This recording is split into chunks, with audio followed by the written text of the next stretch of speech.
Assalamu alaikum, bismillah. Là, on se retrouve du coup pour le quatrième nom d'Allah qui est Al-Akram, donc le plus généreux.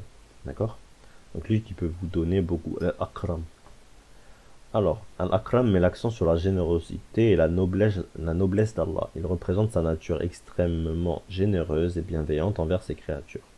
Ce nom souligne la nature intrinsèque de la générosité divine, dépassant toute compréhension humaine.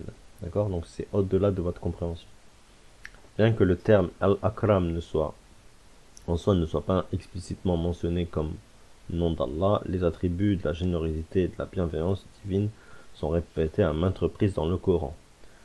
Par exemple, dans la sourate Al-Rahman, où la répétition du verset « Quel est donc par rapport à votre Seigneur le méritant d'une dénégation ?» souligne la générosité incommensurable d'Allah envers ses créatures. Al-Akram dépeint la nature extrêmement bienveillante d'Allah, sa capacité à accorder des faveurs et des bienfaits sans limite à ses serviteurs. Cette générosité divine est universelle et se manifeste à travers d'innombrables bénédictions telles que la vie, la famille, la nourriture, l'eau, la santé et plus encore. Donc vous pouvez demander en général des invocations avec ce nom-là, d'accord? Si vous voulez plus de choses, si vous voulez... Mais déjà, à la base, dans le Coran, je me souviens bien, il y a un verset qui dit qu'en gros, il faut être reconnaissant avant de demander quelque chose.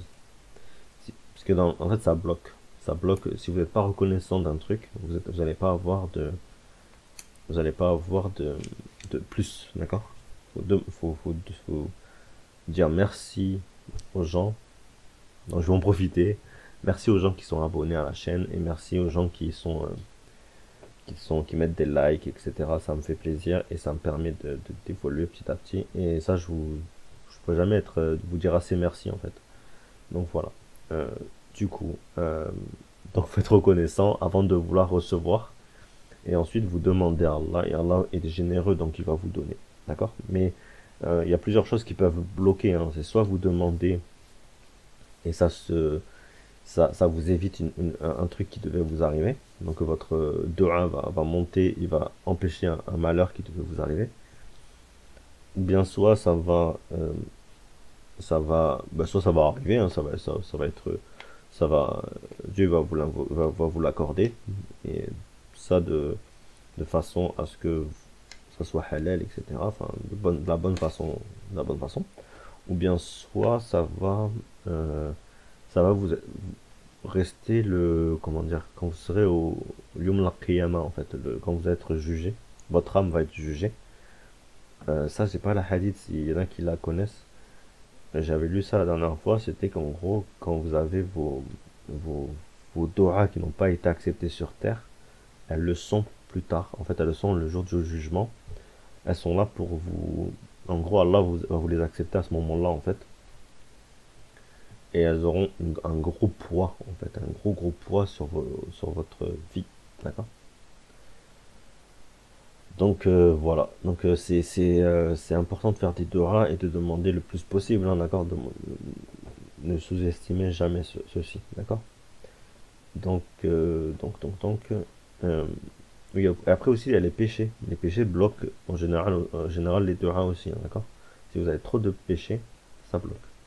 Donc péché, la non-reconnaissance de vos bienfaits. Donc être reconnaissant envers Allah et envers les gens.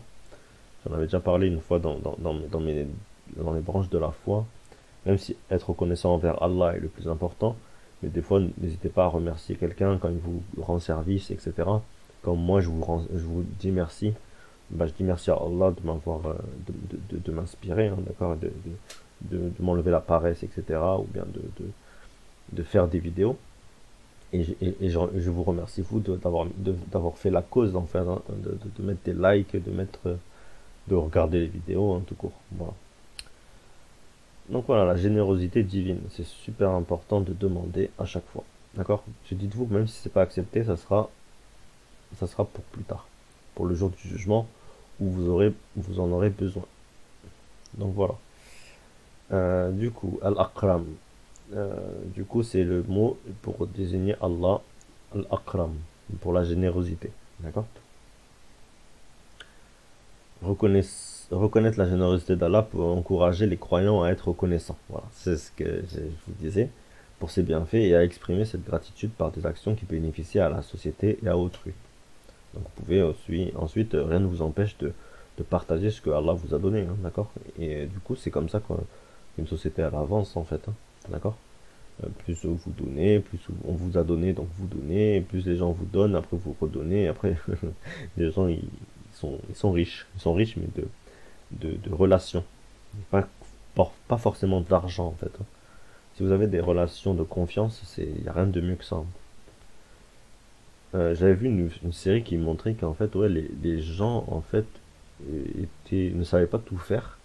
C'était justement pour que les gens, entre eux, soient dépendants les uns des autres. C'est-à-dire que, par exemple, vous n'êtes pas un bon garagiste, ben, votre voisin, c'est un bon garagiste, mais vous êtes un bon pâtissier. Du coup, le jour où lui il aura besoin de pâtisserie, vous lui donnerez.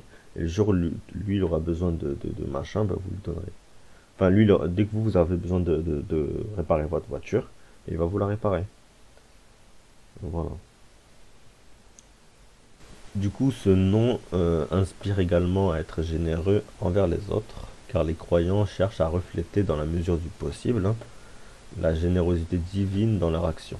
D'accord? Comme et du coup, et comportement envers leurs semblables. D'accord? Mais la générosité divine dans leur action, dans la mesure du possible, ça fait penser aussi un petit peu à l'image des. Je vois, c'est les chrétiens ou les juifs, hein, qui disent que Allah nous a créé à son image, dans le sens où on peut avoir le choix, on a le choix de nos actes, etc. Et en vrai, c'est un peu ça, c'est-à-dire que dans la mesure du possible, on essaie d'être généreux comme Allah est généreux envers les gens. Après, on ne fera jamais être aussi généreux, on ne fera jamais être aussi fort, mais notre miséricorde doit toujours être au-dessus de notre colère. Donc on doit d'abord être miséricordieux et ensuite être colère. Et si les gens, par exemple, abusent de notre générosité, ben, rien ne nous empêche d'être en colère. D'accord? On a le droit d'être en colère. Vous avez le droit, hein. Mais voilà, ça prend des fois il y en a qui utilisent direct la colère, mais c'est pas un bon chemin. Il faut d'abord être miséricordieux et généreux. Voilà. Donc expliquer, donc du coup dernier point, expliquer Al-Akram implique souvent d'inviter à apprécier les innombrables dons d'Allah, d'accord, être reconnaissant, et à répondre à cette générosité par un service sincère et une gratitude profonde envers Allah. Voilà. Ben, j'espère que ça vous aura plu cette petite vidéo.